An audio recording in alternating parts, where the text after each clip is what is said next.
Ever wonder where the pressure cooker came from? Well, it's a tale that stretches back to the 17th century. A French physicist named Denis Papin invented the first pressure cooker, dubbed the Papin's digester in 1681. The goal? To reduce the cooking time of food. Papin's contraption used steam pressure to raise the boiling point of water, thus cooking food more quickly. But it wasn't until the 20th century that the pressure cooker we know and love came into existence. In 1938, Alfred Vischer presented his Flex Seal Speed Cooker in New York, marking the birth of the modern pressure cooker.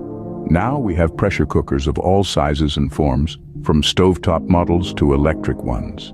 And there you have it, a quick dive into the history of the pressure cooker.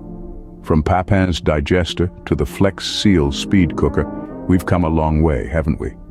Until the next time, keep the pressure up and the cooking time down.